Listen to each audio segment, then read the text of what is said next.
नमस्कार. आवाज माझा वृत्तवाहिनीत आपल्या सगळ्यांचं स्वागत. वेळेच्या काही ठळक घडामोडींकडे. कसारा कल्याण मध्य रेल्वेच्या वेळापत्रकाचे 3-13.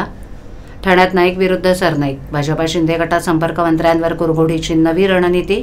आणि प्रधानमंत्री जनजाती आदिवासी न्याय महाअभियानांतर्गत लाखो कुटुंबियांना लाभ.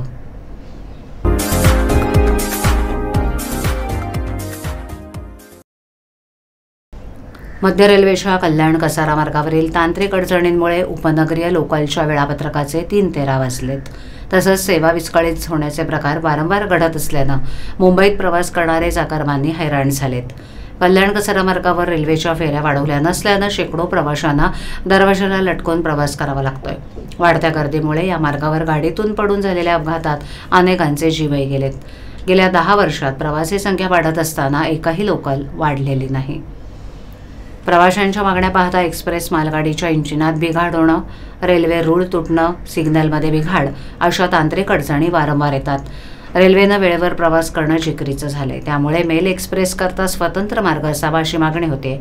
कसारा स्थानकातून सकाळी 9च्या दरम्यान मुंबई लोकल वाढवण्याची गरज आहे. यावेळेला कसाऱ्यातून मुंबईकडे जाणाऱ्या मेल एक्सप्रेस कसारा स्थानकात थांबवल्यास मुंबईमध्ये नोकरीसाठी जाणाऱ्या प्रवाशांना सोयीचं होणार आहे. रेल्वे प्रशासनानं कसारा लोकल वाढवणं गरजेचं आहे. तसंच एक्सप्रेससाठीच्या 3ऱ्या मार्गाचं काम लवकरात लवकर पूर्ण केल्यास उपनगरीय लोकसेवेला अडथळा येणार नाही. कल्याण ते कसारा रेल्वे प्रवासादरम्यान उशिरा धावणाऱ्या लोकल ट्रेन्स 3ऱ्या रेल्वे मार्गाबाबत रेल्वे मंत्र्यांची भेट घेऊन निवेदन देण्यात आले. डिसेंबरमध्ये राज्यात महायुतीचं सरकार स्थापन झालं. जानेवारीत पालकमंत्री जाहीर झाले. त्यानंतर फेब्रुवारीच्या पहिल्याच आठवड्यात भारतीय जनता पक्षानं संपर्क मंत्र्यांची यादी जाहीर केली. विशेष म्हणजे भाजपानं केवळ 17 जिल्ह्यांसाठी संपर्क मंत्री जाहीर केले. या सगळ्या जिल्ह्यांमध्ये शिवसेना, राष्ट्रवादी काँग्रेसचे पालकमंत्री आहेत. मित्रपक्षांचे पालकमंत्री असलेल्या जिल्ह्यांमध्ये संपर्क मंत्री देत भाजपानं कुरघोडीचा प्रयत्न केला. त्यानंतर आता उपमुख्यमंत्री एकनाथ शिंदेंनी भाजपा, राष्ट्रवादीचे पालकमंत्री असलेल्या जिल्ह्यांसाठी संपर्क मंत्र्यांची घोषणा केली आहे. या मंत्र्यांची यादी प्रसिद्ध करण्यात आली. पालघरचे पालकमंत्री असलेले गणेश नाईक ठाण्यात अधिक सक्रिय असतात. शिंदेंनी पालघरच्या संपर्क मंत्रिपदासाठी प्रताप सरनाईक यांची निवड केली आहे. तुमचे नाईक तर आमचे सरनाईक असा थेट मुकाबला यामुळे आता सुरू झालाय. सरनाईक यांच्याकडे परिवहन मंत्रालयाची जबाबदारी आहे. 2008मध्ये राष्ट्रवादी काँग्रेसमधून शिवसेनेत गेलेले सरनाईक 2009 पासून सलग 4 वेळेला विधानसभेवर निवडून गेलेत. ते ठाण्यातील मोठे व्यावसायिक आहेत. विविध क्षेत्रात त्यांचा वावर आहे. त्यांचं व्यावसायिक साम्राज्य फार मोठं आहे. उद्धव ठाकरेंच्या शिवसेनेत असताना सरनाईक यांना मंत्रिपद मिळालं नव्हतं. शिंदे यांच्या बंडात ते आधीपासूनच सहभागी झाले होते. शिंदे आणि सरनाईक दोघेही ठाण्यातून निवडून येतात.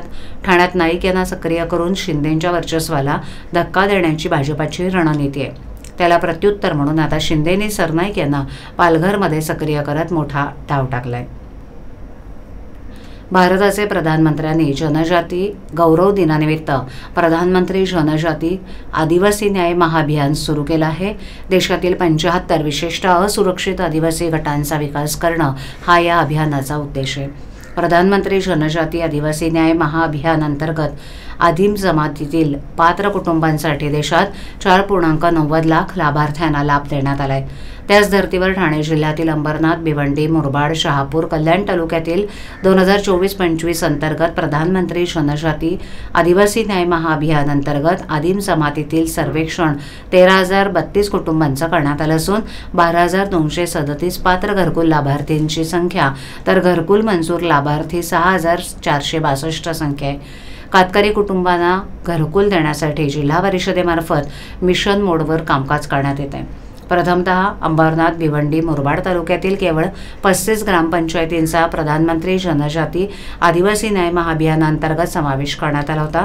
परंतु मुख्य कार्यकारी अधिकारी रोहन घुगे यांच्याकडील पाठपुराव्यानं आणि जिल्ह्यातील आदिवासी संघटनांकडून वेळोवेळी केलेल्या मागणीनुसार यांच्या विशेष प्रयत्नाने केंद्र शासनाकडील सर्वेक्षणाची लिंक पुन्हा सुरू करून देण्यात आली असून कातकरी कुटुंब या लाभापासून वंचित राहू नये त्या अनुषंगानं सद्यस्थितीत ठाणे ग्रामीण भागामध्ये मुख्य कार्यकारी अधिकाऱ्यांच्या मार्गदर्शनाखाली सर्वेक्षणाचं कामकाज वेगानं सुरू आहे. आज अखेर 13,032 कुटुंबांचा सर्वे पूर्ण झाला असून 12,237 लाभार्थी पात्र झाले असून 9,687 लाभार्थ्यांची नोंदणी पूर्ण करण्यात आली आहे. तर 6,462 घरकुलांना मंजुरी देण्यात आली आहे. कोणतंही कुटुंब सर्वेक्षणापासून वंचित राहणार नाही याची विशेष दक्षता घेण्याबाबत सर्व तालुकास्तरीय यंत्रणेला जिल्हा परिषदेचे मुख्य कार्यकारी अधिकाऱ्यांनी सूचित केलं आहे. जिल्ह्यातील सर्वच तालुक्यांमध्ये सर्वेक्षण युद्धपातळीवर सुरू असून सर्वेक्षण अंतिम टप्प्यात आहे. स्थानिक स्वराज्य संस्थांच्या निवडणुकीत ओबीसी आरक्षण आणि निवडणूक कोणत्या पॅनल पद्धतीनं घ्यायला हव्यात याबाबत याचिकाकर्ते आणि सरकार यांच्यात एकमत होऊ न शकल्यानं पुन्हा एकदा सर्वोच्च न्यायालयानं मे महिन्याची तारीख दिल्यामुळे ठाणे महापालिकेसह राज्यातील पालिकेच्या निवडणुका दिवाळीनंतर लागण्याची शक्यता व्यक्त करण्यात येते. राज्यातील ठाणे महापालिकेसह 27 महापालिका, नगरपालिका, नगरपरिषदा यांच्या निवडणुका 2 ते 5 वर्ष रखडल्यात. या सर्व महापालिका आणि नगरपालिकांचा कारभार प्रशासकांच्या हातात आहे. मागील अनेक वर्ष स्थानिक स्वराज्य संस्थांच्या निवडणुकीत ओबीसी वर्गाला किती टक्के आरक्षण द्यायचं तसंच 3 की 4 सदस्यांच्या पॅनल पद्धतीनं निवडणूक घ्यायची या प्रश्नावर सर्वोच्च न्यायालयात याचिका दाखल करण्यात आल्या. या याचिकांवर थोडा वेळ सुनावणी घेण्यात आली, परंतु आरक्षण आणि पॅनल याबाबत याचिकाकर्ते आणि सरकार यांच्यात एकमत होऊ शकलेलं नाही. 9 ते 16 मार्च दरम्यान न्यायालयाला सुट्टी आहे. एप्रिल महिन्यात अनेक याचिका असल्यानं न्यायालयानं राज्यातील निवडणुकीबाबतची सुनावणी 6 मे रोजी ठेवली असल्यानं पालिकेच्या निवडणुका पावसाळा संपल्यावर होण्याची शक्यता आहे. मे महिन्यात निर्णय झाला नाही तर निवडणूक आणखीन काही काळासाठी रखडल्या जातील. न्यायालयानं मे महिन्यात निवडणुकीबाबत निर्णय दिलाय तरी पावसाळ्यात निवडणुका घेतल्या जात नाहीत. त्यामुळे ठाणे महापालिकेसह राज्यातील निवडणुका या दिवाळीनंतर घेतल्या जातील अशी शक्यता राज्य निवडणूक विभागातील वरिष्ठ अधिकाऱ्यांनी सांगितली. ठाणे महापालिका निवडणूक होण्याची शक्यता असल्यानं गुडघ्याला बाशिंग बांधून बसलेल्या इच्छुक उमेदवारांचा मात्र हिरमोड झालाय. श्री कोपिनेश्वर सांस्कृतिक न्यास आयोजित स्वागत यात्रेचा यंदाचं रौप्य महोत्सव असल्यानं न्यासानं 28 मार्चला उपवन इथे तर 29 मार्चला मासुंदा तलाव इथे गंगा आरतीचं आयोजन केलंय. त्यासाठी वाराणसीहून पंडितही येणार असल्याचं ठाणेकरांसाठीही त्यामुळे पर्वणी ठरणार आहे. ठाण्यात श्री कोपिनेश्वर सांस्कृतिक न्यासातर्फे नववर्षानिमित्त महिनाभर विविध कार्यक्रमांचं आयोजन करण्यात आले. विशेष करून तरुणांचा सहभाग वाढवण्याकरता आयोजकांकडून विशेष प्रयत्न केले जात आहेत. महाविद्यालयांमध्ये विविध व्याख्यानांचं आयोजन करत आहेत. तसंच युवा दिनानिमित्त न्यासाकडून युवा दौडचं आयोजन देखील करण्यात आलं होतं. या युवा दौडमध्ये मोठ्या संख्येनं युवक सहभागी झाले होते. 12 मार्च रोजी भारत 2047 युवकांचा सहभाग या विषयावर व्याख्याते दीपक करंजीकर यांचं व्याख्यान होणार आहे. तर शनिवारी 22 मार्च रोजी संध्याकाळी 6 वाजता श्री कोपिनेश्वर मंदिर प्रांगणात नृत्यधारा हा कार्यक्रम होईल. यामध्ये ठाण्यातील विविध नृत्य संस्थांचे सादरीकरण असणार आहे. तर रविवारी 23 मार्च रोजी संध्याकाळी 6 वाजता भव्य सांगीतिक कार्यक्रम होईल. तर यंदा वाराणसी येथील पंडितांकडून भव्य गंगा आरतीची अनुभूती ठाणेकरांना अनुभवता येणार आहे. 28 मार्च रोजी उपवन इथे तर 29 मार्च रोजी मासुंदा तलाव इथे ही गंगा आरती होणार आहे. मासुंदा तलाव इथे होणाऱ्या गंगा आरतीसह दरवर्षीप्रमाणे दीपोत्सव देखील होणार असल्याची माहिती न्यासानं दिली आहे. ऐरोली काटई या महत्त्वपूर्ण मार्गात येणाऱ्या शीळ, डावले, डोमखार आणि देसाई या गावातील भूसंपादनासाठी पालिकेच्या तिजोरीत खडखडाट असल्यानं हा प्रकल्प रखडण्याची चिन्ह आहेत. त्यामुळेच यातून मार्ग काढण्यासाठी पालिकेनं राज्य शासनापुढे हात पसरलेत. महापालिकेनं जमिनीच्या भूसंपादनासाठी शासनाकडे तब्बल 408 कोटी 75 लाखाची मागणी 7 महिन्यांपूर्वी केली आहे. ऐरोली काटई मार्ग हा नवी मुंबई आणि कल्याण डोंबिवली शहरांना जोडणारा महत्त्वाचा मार्ग आहे. MSRDCच्या माध्यमातून या 12 किलोमीटर मार्गाची उभारणी केली जाते. हा मार्ग ठाणे महापालिकेच्या हद्दीतील शीळ, डावले, डोमखार आणि देसाई या गावातून जाणार आहे. या जागेचं भूसंपादन करण्याची जबाबदारी ठाणे महापालिकेची. या नियोजित 45 ते 65 मीटर मार्गांपैकी 30 मीटर रस्त्याच्या भूसंपादनाचा प्रस्ताव पालिकेनं ठाणे जिल्हाधिकारी कार्यालयाकडे पाठवून कामासाठी निधी देण्याची मागणी राज्य शासनाकडे 7 महिन्यापूर्वी केली होती. ऐरोली काटई या मार्गाच्या भूसंपादनासाठी पालिका प्रशासनाने एक प्रस्ताव तयार करून पैशांची मागणी केली. करोनानंतर पालिकेची आर्थिक स्थिती बिकट झाली. आजही पालिकेची स्थिती सावरू शकलेली नाही. प्रकल्प शासनाचा आहे, त्यात एवढ्या मोठ्या प्रमाणावर भूसंपादन करायचं आहे ते पालिकेला शक्य नाही आणि तेवढा निधी पालिकेकडे नाही. त्यामुळे शासनाकडे निधीची मागणी करण्यात आली आहे.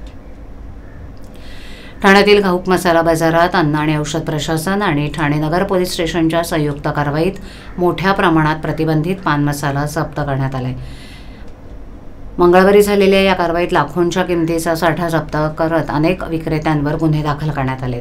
FDA आणि पोलिसांना गुप्त माहिती मिळाली होती की ठाण्यातील मसाला बाजारात मोठ्या प्रमाणावर प्रतिबंधित पान मसाल्याचा साठा करण्यात आलाय. त्यानुसार मंगळवारी सकाळी संयुक्त कारवाई करत पोलिसांनी या बाजारपेठेतील गोदामांवर छापा टाकला.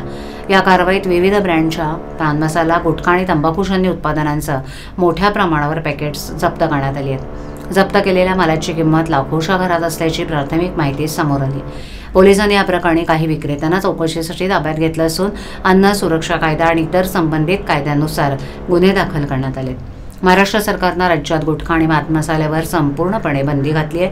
तरी देखील काही व्यापारी अवैध मार्गानं हे उत्पादन विक्री करत असल्याचं आढळून येत आहे. FDA आणि पोलिसांकडून अशा अवैध विक्रीवर कारवाई सुरू असून यापुढेही कठोर पावलं उचलली जाणार असल्याचं अधिकाऱ्यांनी सांगितलं. नागरिकांनीही अशा उत्पादनांचा वापर टाळावा आणि त्याबाबत माहिती मिळाल्यास प्रशासनाला तात्काळ कळवावं असं आवाहन करण्यात आलं. आवाज माझावरील एखादी बातमी पाहिजे राहून गेली असल्यास यूट्यूबवर ती तुम्ही पाहू शकता. तर मग नक्की सबस्क्राईब करा आवाज माझा. अशा ठळक घडामोडी शेवटी पुन्हा एकदा. कसारा कल्याण मध्य रेल्वेच्या वेळापत्रकाचे 3-13.